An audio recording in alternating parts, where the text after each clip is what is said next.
Sister Zo, halika uminom ka ng tubig. Natapos mo ba ang artikulo mo? Oo, kakatapos lang. Nakita kong artikulo ng patotoo ng iyong ina. Napaka-inspiring ito. Naaresto at brutal siyang pinahirapan pero hindi niya ipinagkanulo ang Diyos. At tinuloy niya ang pagpapalaganap ng ebanghelyo nang makalaya siya. Iyon ang patnubay at proteksyon ng Diyos. Amen. Amen. Napakabata mo pa noon. Labis ka rin bang nagdusa noon? 15 taong gulang ako nang tumakas kami ni Mama mula sa bahay. Naalala ko na umalis kami isang gabi noong 2002. Biglang ibinulong sa akin ni Mama na darating ang mga pulis para arestuin siya. At kaya hindi kami pwedeng manatili sa bahay at kailangan na umalis agad. Agad namin kinolekta ang aming mga gamit at dali-daling nilisan ang bahay. Hindi na kami bumalik ni Mama simula noon. Tinutugis noon ang mama mo. Marahil naging mapanganib para sa'yo na sumama sa kanya, tama? Oo, napakadelikado. Kaya't hindi ako sinama ni Mama. Iniwan niya ako sa ilang kamag-anak habang nagtago siya sa ibang lungsod. Tinutulungan niya dati ang mga kamag-anak namin yon nung may negosyo pa siya. Ngayong magulo ang sitwasyon namin, nag-alala sila kung anong pwedeng mangyari at hindi gustong makialam. Ayaw nila akong tanggapin. At nagpasaring pa kay Mama. Sinabi ng pananampalataya niya sa Diyos ang dahilan kung bakit wala na siyang tahanan at hindi maalagaan ang anak. Gusto nilang dalhin ako ni Mama. Nagalit ako ng husto sa maling pagkaunawa nila sa mama ko. Malinaw na ito ay dahil lahat sa mga pulis. Hindi ito kasalanan ni Mama. Gusto ko talagang umalis ka agad doon. Hindi ko gustong manatili pa ng 1 minuto. Umasa akong babalikan agad ako ni Mama para kunin. Oo. Mahirap makitira sa ibang tahanan. Tama. Napakahirap para sa akin nung unang umalis si Mama. Pakiramdam ko wala akong ibang sandigan at labis akong nagdusa. Mula ako sa single parent na pamilya. Nag-divorce ang mga magulang ko noong ako'y 3 taong gulang lamang. Nagsama na kami ni Mama noon at hindi na kami nagkahiwalay. Sa tuwing naiisip kong hindi na ako maaalagaan ni Mama, umiiyak ako. Kapag nalulungkot ako at walang magawa, nagdadasal ako sa Diyos. Sasabihin ko, mahal kong Diyos, hindi na ako maaalagaan ng mama ko. Pakiusap, bigyan niyo po ako ng lakas. Amen. Pagkatapos ay nakakita ko ng isang sipi ng salita ng Diyos na nagsasabing, huwag matakot, ang makapangyarihang Diyos ay sa iyo. Siya ay nasa likuran ninyo at siya ang inyong kalasag. Matapang kayong sumulong, ako ang inyong sandigan. Umasa kayo sa akin. Amen. Amen. Nilinaw ng salita ng Diyos sa mga bagay-bagay sa akin. Wala na sa tabi ko si Mama, pero nanatili sa likod ko ang Diyos at maaari akong umasa sa Kanya. Tama.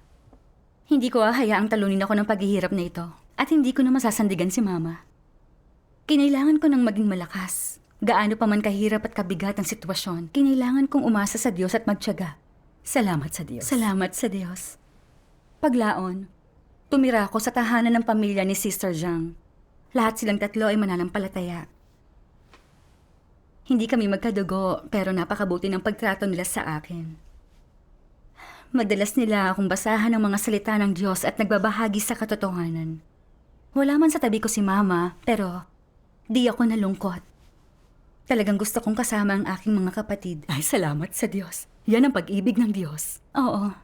Kaya, noong unang beses na nahuli ang mama mo, yung mga kapatid mo ba ang nagsabi sa'yo? Taong 2003 yon, nagpapalaganap ng ebanghelyo si Mama sa ibang lungsod. Isang araw, pinadalhan niya ako ng sulat, sinabing magkita daw kami, at sinabi sa akin na hintayin siya sa isang lugar sa takdang oras. Sa sobrang saya at sabik ko sa pagtanggap ng kanyang sulat, halos hindi ako makatulog ng gabing yon. Sa araw ng aming pagkikita, dumating ako sa takdang oras sa aming tagpuan. Ngunit pagkatapos kong mag-antay ng 1 oras, wala pa rin siya. Ilang beses akong nag-page sa beeper niya, pero hindi siya sumagot. Inantay ko siya mula alas 12 ng tanghali hanggang alas 8 ng gabi, pero hindi siya dumating. Labis ang aking pagkabigo at naramdaman kong may hindi tama. Kinabukasan, sinabihan ako ng leader namin na inaresto nung nakaraang araw ang 8 sa aming mga kapatid habang nagpapalaganap ng ebanghelyo at isa na ron ang aking ina. Binili na niya akong siraing kaagad ang paper na ginamit ko para kontakin si Mama. Labis ako nag-alala nang marinig ko ang balitang ito. Paulit-ulit ako nanalangin sa Diyos. Hinihiling na protektahan niya si Mama at tulungan siyang tumayong saksi. Magaling. Sa panahong iyon, sa tuwing naiisip ko si Mama, hindi ko mapigilang umiyak. Madalas akong mag-alala kung siya ba ay pinubugbog o pinapahirapan. Labis siguro ang kanyang paghihirap sa kulungan. Kailan kaya siya palalayain? Sa sobrang pagkabalisa ko, bigla na lang akong hinimatay isang araw nang magkamalay ako. Paika-ika akong bumalik sa aking silid gamit ang dingding bilang suporta. Tapos humiga ako sa aking kama at umiyak, iniisip kung gaano ako kalungkot at kawalang magawa. Sa aking pinakamiserableng oras, ang Diyos ang gumabay sa akin. Naalala ko ang isang himno. Sa panahon ng aking pagpipino, nagdadalamhati ang iyong puso para sa akin. Binibigay ng iyong mga salita ang aking kakulangan. Kapag ako'y nalulungkot, binibigyan ako ng mga ito ng ginawa. Malinaw kong nakita na ito'y patnubay ng Diyos. Salamat sa Diyos. Agad kong napagtanto na hindi ako nag-iisa. Kasama ko ang Diyos. Dahil sa pag-uusig ng malaking pulang dragon, hindi ko makapiling si Mama. Hindi ako maalagaan at maalo ni Mama. Pero hindi umalis ang Diyos sa tabi ko. Tama yan. Naroon ang Diyos para aluin ako sa pinakamadilim kong sandali. Ramdam kong malapit siya. At napagtanto na siya lamang ang tunay kong maaasahan. Amen. Naisip ko sa aking sarili kung kaya ng Diyos na gabayan ako ng ganito, sigurado akong kaya niyang tulungan si Mama sa kanyang mga paghihirap. Oo nga. Nang mapagtanto ko to, bahagya ako nabuhayan ng loob at nabawasan ng pag-aalala at pagkabalisa sa sitwasyon ni Mama. Salamat sa Diyos. Paglaon, nakita rin kami ni Mama. 4 na buwan siyang nasa kulungan at nakalabas lamang gamit ang koneksyon para masiguro ang kanyang paglaya. Nang magkita kami, puno siya ng pag-aalala para sa akin at binigyan ako ng maraming payo. Nagbahagian kami at pinalakas ang loob ng isa't isa. At nagkasundo kami na anuman ang mangyari sa amin, lagi kaming susunod sa Diyos at tutuparin ang aming tungkulin. Salamat sa Diyos. Naaresto siya ulit noong panahon ng 2008 Beijing Olympics, tama ba? Oo, Narinig ko na marami sa ating mga kapatid ang naaresto sa panahong yon. tama yon. Setyembre noon at si Mama ay patuloy pa rin nagpapalaganap ng ebanghelyo sa ibang lungsod. Nalaman kong naaresto ang isang kapatid na may mahalagang tungkulin. At marami sa mga tao na nakasalamuhan niya ay nanganganib at kinailangan i-relocate. Naisip ko sa sarili ko, sino kaya ang kapatid na yon? Tapos dumating ang aking leader at sinabing, kailangan kong sirain ang SIM card na ginamit ko para makausap si Mama. Napagtanto ko agad na ang naaresto ay si Mama. Alam ko na siya ay naaresto dahil sa pag-iimprenta ng mga aklat ng mga salita ng Diyos. At maaaring isailalim sa malupit na pambubugbog at pagpapahirap. Oo nga. Sa mga sumunod na araw, labis akong nag-alala. Halos hindi makatulog sa gabi. Hindi naglaon, nalaman ko na mahigit sa 20 kapatid na ang nadakip. At lahat sila'y pinahirapan. Nang marinig ko ito, lalo akong nag-alala. Pinahihirapan kaya si Mama sa panahong iyon? Buhay pa ba siya o patay na? Nasa matinding panganib si Mama. Pero ang kaya ko lang gawin ay mag-alala at mataranta. Oo, napakasama ng pakiramdam ko. Hindi ko maiwasang isipin na kung hindi sana tinanggap ni Mama ang ganoon kadelikadong tungkulin ay hindi siguro siya naaresto at napahirapan. Napakahirap at delikadong maniwala sa Diyos sa China. Napakahina ko nung panahong iyon. Ako'y naguluhan at ligaw at walang gustong gawin kahit ano. Wala akong lakas at motibasyon para gawin ang aking tungkulin. Araw-araw ako nagdasal sa Diyos, humihiling ng proteksyon para kay Mama. Napakahirap siguro nun. Papaano mo nalampasan ng panahong iyon? Madalas sa pagbabasa ng mga salita ng Diyos, may nakita rin akong isang sipi ng mga salita ng Diyos.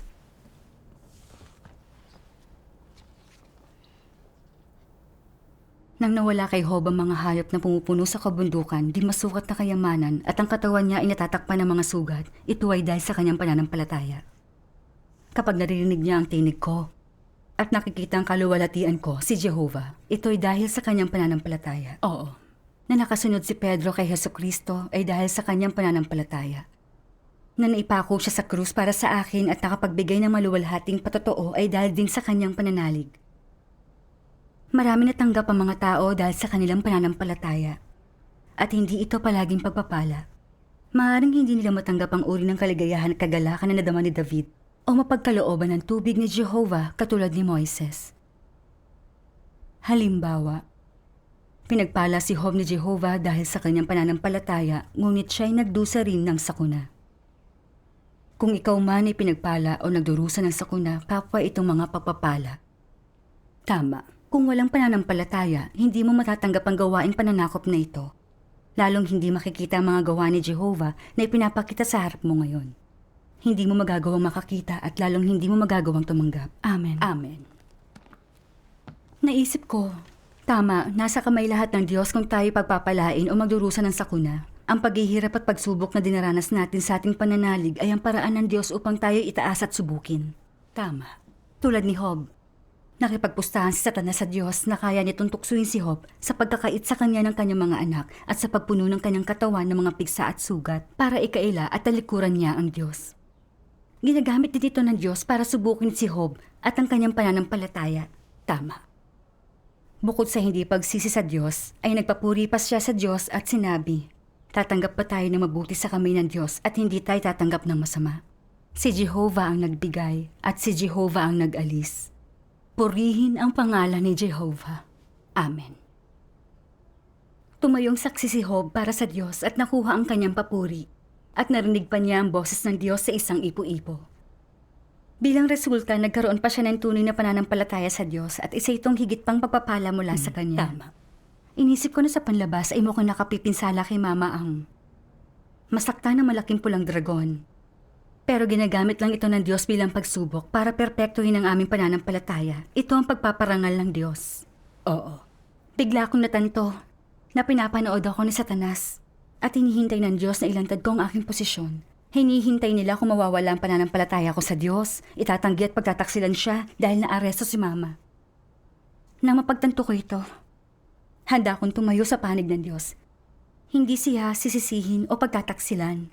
Ato pa rin ang tungkulin para masiyahan siya. Salamat sa Diyos. Nang maunawaan ko ang layunin ng Diyos, tumigil na ako sa labis na pag-aalala at pagkabahala kay Mama. At handang magpasakop sa pangangasiwa at pagkasaayos ng Diyos. Salamat sa Diyos. Naalala ko na nasentensyahan kalaunan ng iyong ina ng muling pagtuturo sa pamamagitan ng pagtatrabaho, tama? Oo. 2 taon na muling pagtuturo sa pamamagitan ng pagtatrabaho. Nabigla ako nang malaman ko ito. Napakahabang panahon ng 2 taon. Nakakakilabot ang pamumuhay at pagkain sa kulungan at kailangan mo magtrabaho araw-araw. Paano malalampasan ni Mama ang ganong kasamang kalagayan at brutal na pagmamaltrato? Mahigit na siya 50 taong gulang. Kakayanin pa ba ng katawan niya ang ganitong klaseng pagpapahirap? Isang araw, nakakita ako ng isang sipi ng mga salita ng Diyos na nagsasabing, mula sa sandaling isinilang kang umiiyak sa mundong ito, sinisimulan mo nang gawin ang iyong tungkulin. Para sa plano ng Diyos at kanyang ordinasyon, ginagampanan mo na ang iyong papel at sinisimulan ang iyong paglalakbay sa buhay. Ano man ang iyong pinagmulan at anumang paglalakbay ang nasa iyong harapan, walang makakatakas sa mga pagsasaayos ng langit at walang sino mang may kontrol sa sarili nilang tadhana. Siya lang na namumuno sa lahat ang makagagawa nun. Amen. Amen. Tinulungan ako maunawaan ang salita ng Diyos na ang bawat tao ay may papel at layunin sa kanilang buhay. At ang daan na tatahakin ng iyong buhay ay itinilaga na ng Diyos. Tama. May papel at misyon na kailangang tapusin si Mama.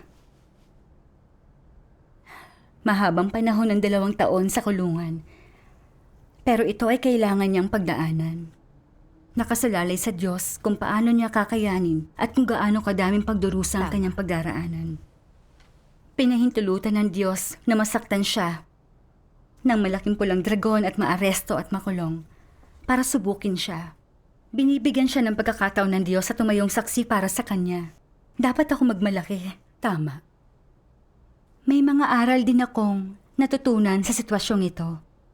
Kinailangan kong matuto kung paano hindi magreklamo at sisihin ng Diyos kapag naharap sa paghihirap at kung paano magpasakop at gampanan ang aking tungkulin. Pagkatapos ko maintindihan ang mga layunin ng Diyos ay nanalangin ako. Sinasabi sa kanya na nasa kamay niya si Mama at hinihiling na bigyan siya ng proteksyon sa kulungan para tumayong saksi. Amen. Makalipas ang 1.5 taon, narinig kong maagang nakalaya sa kulungan si Mama kaya't kinontak ko siya. Para maiwasang masundan at masubaybayan ng mga pulis, napagpasyahan naming magkita sa isang sauna. Dumating ako ng maaga ng 1 oras. Mabilis ang tibok ng aking puso sa kasabikan. Sabik na sabik akong makita si Mama. Tiyak yon. Nakatuon sa entrance sa mga mata ko. Nang makita ko sa bintana ang may edad na babae na sobrang payat. Nang pumasok siya, sinabi niya sa isang staff na naghihintay ang kanyang anak na babae sa loob. Nang marinig ko siyang magsalita, naisip ko, hindi ba't boses yun ng aking ina? Napagtanto ko ito ng 1 segundo. Hindi mo siya nakilala? Kung hindi siya nagsalita, hindi ko talaga siya makikilala. Mataas, tuwid at elegante dati ang tintig ni Mama. Pero ngayon, pumayat siya ng husto at tila hukot. Hindi na siya kagaya ng dati. Tumakbo ako sa kanya at sumigaw. Mama! Lumingon si Mama para harapin ako. At sobrang payat ng kanyang mukha na halos hindi ko siya nakilala. Maputla ang kanyang kutis, mukhang payat at pagod na pagod. Matamlay ang tingin ng kanyang mga mata. Katulad ng isang taong nasobrahan sa stimulasyon. Muntik na ako mapaiyak nang makita siyang ganon. Hindi ko lubos maisip kung ano ang pinagdaanan niya sa kulungan. Hindi ko kayang isipin yon. Nagsimulang umapaw ang luha sa aking mga mata. Nakaupo sa tabi ko si Mama at mahigpit niyang pinisil ang aking kamay. At kinumusta ako sa mga nakalipas sa taon. Sabi niya, sobra ang pag-aalala niya sa akin. At madalas niya akong ipinagdarasal. Natakot siya na baka hindi ko kayanin ang trauma at talikuran ng Diyos. Napakasaya niya nang marinig na naniniwala pa din ako sa Diyos at ginagampanan ng aking tungkulin. Kumirot ang aking puso nang makita ko kung gaano kapayat si Mama noong kami ay nasa dressing room. Nang tumalikod siya, napansin ko ang peklat niya sa kaliwang collarbone. Itim ang peklat at ang buto ay nakalubog sa gitna na parang nabali dati. Hindi ko talaga kayang makita siya ng ganon. Tinigil ko ang aking luha at tinanong siya, paano niyo nakuha ang peklat na to? Pinugbog ba kayo? Masakit pa ba? Natakot si Mama na baka ako'y mag-alala. Kaya sinabi niyang ayos lang siya at magaling na to. Ilang taon pa ang lumipas. Bago ko nalamang brutal na pinahirapan siya matapos maaresto. At isang profesional ang sumuntok ng 30 beses sa kanyang balikat. Kaya't nabali at nabasag ang maraming buto at na-dislocate ang kanyang balikat. At nawala sa pwesto ang gulugod. Oo. Naalala ko, sabi ng mama mo sa kanyang patotoong artikulo na sobra siya nabugbog na hindi na siya makagalaw at halos mamatay na pero gusto pa rin ipagpatuloy ng pulis ang interogasyon. Oo. Hindi kinaya ng ibang preso na panoorin ito kaya nagprotesta sila. Ang malaking pulang dragon ay talagang napakalupit. Oo nga. Salamat na lamang sa pangangalaga ng Diyos. Himalang gumaling at ganap ng naghilom ang mga buto ni Mama. Kahit ang mga doktor sa kulungan ay nagulat sa bilis ng kanyang paggaling. Salamat sa Diyos. Pareho kayong dumanas ng matinding pagdurusa pero sa patnubay ng Diyos ay nakakuha rin kayo ng pakinabang. Napakagandang karanasan ito para sa inyong dalawa. Salamat sa Diyos. Sa wakas, siguro nagkaroon na kayo ng mama mo ng oras para magkasama, tama ba? Hindi. Hindi nagtagal, kinilangan namin maghiwalay. Dahil kalalaya pa lamang ni Mama. Minamatyagan pa rin siya ng mga pulis. Para sa aking kaligtasan, kinilangan namin mawalay ng ilan pang panahon. Napakahirap para sa akin nun. Gusto kong manatili sa tabi niya at tumulong na alagaan siya. Pero dahil sa pag-uusig ng malaking pulang dragon, ni hindi ko matupad ang tungkulin ko bilang anak niya. Napakasama ng naramdaman ko. Habang papauwi, ang mga imahe ng mahinang katawan at ang peklat ni Mama sa collarbone ay sumagi sa isip ko ng paulit-ulit. Bawat isang imahe ay nagdudulot ng panibagong pagdurusa. Hindi ko talaga lubos maisip kung paano siya pinahirapan at pinagmalupitan ng mga pulis. Galit na galit ako. Sadyang napakalupit at napakasama ng CCP. Tama. Isang sipi ng mga salita ng Diyos ang sumagi sa aking isip. Di tuloy nakakagulat na nananatiling nakatago ang Diyos na nagkatawang tao sa isang madilim na lipunan tulad nito kung saan walang awa at hindi makatao ang mga demonyo. Paano matitiis ng hari ng mga dyablo na pumapatay ng hindi kumukurap ang pag-iral ng Diyos na kaibig-ibig, mabait at banal? Paano nito maaaring papurihan at ipagsaya ang pagdating ng Diyos? Amang utosang to, sinusuklian ang kabaitan ng puot. Matagal na nilang hinamak ang Diyos. Inaabuso nila ang Diyos, sukdulan ng pagmamalupit, at walang paggalang sa Diyos. Sila'y nandarambong, nawala na ng angking kabutihan, bingi sa kanilang budhi. At tinutokso nila ang mga inosente na maging walang katuturan. Mga sinaunang ninuno, mga minamahal na mga leader, lahat sila'y tumututol sa Diyos. Tama. Ang pakikialam nila ay iniwan ang lahat ng nasa ibaba ng langit sa kadiliman at kaguluhan. Kalayaan sa relihiyon, mga lehitimong karapatan at interes ng mga mamamayan. Lahat ng ito'y mga pakana para pagtakpan ng kasalanan. Amen. Malinaw kong nakita ang malupit at lumalaban sa Diyos na diwa ng malaking pulang dragon. Brutal na inatake ng mga pulis na to. Ang isang may edad na babae dahil lamang nananampalataya siya sa Diyos. Walang pakialam kung siya'y mabuhay o mamatay. Ginalit ako ng husto nito. Ginawa ng Diyos ang sangkatauhan, kaya't dapat lang na paniwalaan at sambahin natin ang Diyos. Pero ang malaking pulang dragon ay hindi tumitigil sa pagpapahirap at pagmamalupit sa mga tao para itatwa at magtaksil sila sa Diyos. Labis silang kasuklam-suklam, masama at malupit. Inisip ko dati na ang mga opisyal ng gobyerno ay mabubuting tao. Pagkatapos lamang usigin ng malaking pulang dragon ko na pagtanto na ang kanilang mga pahayag ukol sa karapatang legal at kalayaang pangrelihiyon ay pawang mga panlilinlang at kasinungalingan lamang. Nagkukumahog nilang inaaresto at inuusig ang mga mananampalataya at kating-kati, napatayin silang lahat. Sila'y walang iba kundi isang grupo ng mga demonyong lumalaban sa Diyos. Kinamumuhian ko sila sa kaibuturan ng aking puso. Gusto kong ibigay ang puso ko sa Diyos. Sumunod sa Kanya at tuparin ang aking tungkulin. Amen. Habang lalong nanguusig ang malaking pulang dragon, lalo nating nakikita ang malademonyo nitong diwang lumalaban sa Diyos at nanaisin nating lisanin at talikuran ito. Tama. Taong 2013, noong naaresto muli si Mama. Noong una, ako'y medyo nag-alala. Inisip ko, pahihirapan na naman ba ulit si Mama? Hahatulan ba siya na makulong? Kakayanin pa ba niya ang isa pang pagkakakulong? Habang iniisip ko ito, agad ko napagtanto na naaresto si Mama nang may permiso ng Diyos. Kailangan ko rin magpasakop at hanapin ang layunin ng Diyos. Tama. Naisip ko mga salita ng Diyos na nagsasabing, tinanggap niyo ba ang mga pagpapalang binigay sa inyo? Hinanap niyo ba ang mga pangakong ginawa para sa inyo? Sa gabay ng aking liwanag, siguradong masisira ninyo ang mga gapos ng mga pwersa ng kadiliman. Sa gitna ng kadiliman, tiyak na hindi ninyo mawawala ang liwanag na gumagabay sa inyo. Siguradong magiging Panginoon kayo ng lahat ng nilikha at magiging mananagumpay sa harap ni Satanas. Tiyak na sa pagbagsak ng kaharian ng malaking pulang dragon, natatayo kayo sa gitna ng nakararami para magpatotoo sa aking tagumpay. Siguradong maninindigan kayo at hindi matitinag sa lupain ng sinim.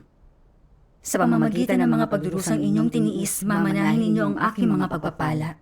At ikaw ay tiyak na magniningning ng aking kaluwalhatian sa buong sansinukob. Amen. Tinulungan ako matanto ng mga salita ng Diyos na naaresto si Mama sa pagkakataong ito nang may permiso ng Diyos. Ginagamit ng Diyos ang pag-uusig ng CCP para gawing perpekto ang ating pananalig at bigyan kami ng katotohanan. Oo. At payagan kaming tumayong saksi para sa Kanya. Narinig ko rin sa pagbabahagi ng mga kapatid ang tungkol sa mga ilang beses nang naaresto at nang naharap sa pagkakakulong, di na sila napigilan ng impluwensya ni Satanas.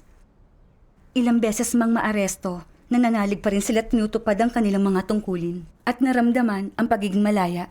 Ito ang pagliligtas ng Diyos. Amen. Nang maunawaan ko ang layunin ng Diyos na panatag ang aking loob, nanalangin ako sa Diyos para kay Mama. Hinihiling na tulungan niya itong huwag matakot sa impluwensya ng malaking pulang dragon at matunog na magpatotoo para sa kanya.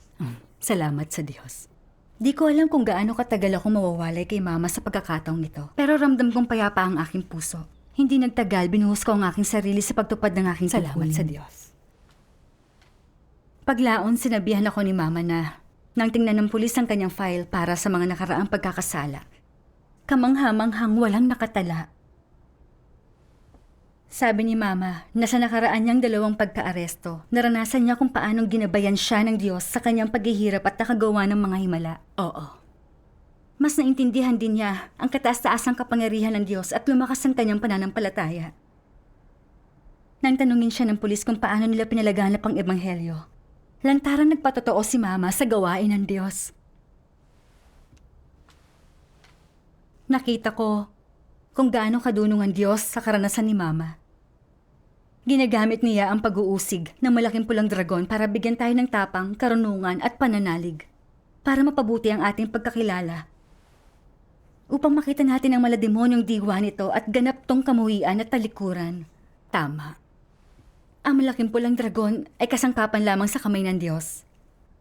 Ginagamit nito ang lahat ng paraan para guluhin ang gawain ng Diyos. Pero ang mga gawain nito ay nakakadagdag lamang sa pagkaperpekto ng hinirang ng mga tao ng Diyos. Tama yan. Dahil nakita ko ang kapangyarihan at karunungan ng Diyos, mas nagkaroon ako ng pananalig na sumunod sa Kanya at maranasan ang gawain niya. Amen. Dahil dito, naisip ko ang mga salita ng Diyos na nagsasabing, kapag formal ko nang sinimulan ng gawain ko, lahat ng tao ay gumagalaw tulad ng paggalaw ko. Sa gayon maging abala mga tao sa buong sansinukob sa pagsabay nila sa akin. Mayroong pagsasaya sa buong sansinukob at nauudyukan ko pasulungan tao. Kaya, inilagay ko ang malaking pulang dragon mismo sa kalagayan ng kahibangan at pagkalito. At nagsisilbi ito sa aking gawain. At tubiliman, di nito masusunod ang sariling nais, kundi dapat ito magpasakop sa aking kontrol. Sa lahat ng plano ko, ang malaking pulang dragon ang aking hambingan, ang kaaway ko, at aking tagasilbi. Sa makatuwid, hindi ko kailanman linuwagan ang aking mga kahilingan rito. Sa makatuwid, ang huling yugto ng aking gawain ng pagkakatawang tao ay nakamit sa sambahayan nito. Sa ganitong paraan, mas makakapaglingkod ito sa akin. Na sa pamamagitan nito ay lulupigin ko ito at gagawing ganap ang plano ko. Amen.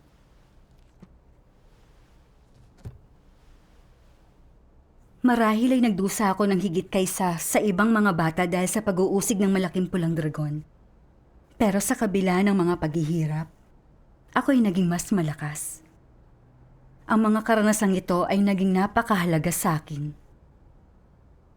Tinulungan ako ng mga ito na magkaroon ng malalim na paniniwala na ang Diyos lang ang laging nandyan para tumulong at magbigay ng tunay na suporta. Tama. Hanggat hindi nawawala ang pananampalataya natin sa Diyos, ginagabayan niya tayo sa lahat ng paghihirap at masasaksihan natin ang kanyang gawain. Handa akong umasa sa Diyos at tapat na sumunod sa Diyos, tuparin ang aking tungkulin at suklian ang kanyang pag-ibig. Amen. Salamat sa Diyos. Sa Diyos. Napakagandang karanasan ito.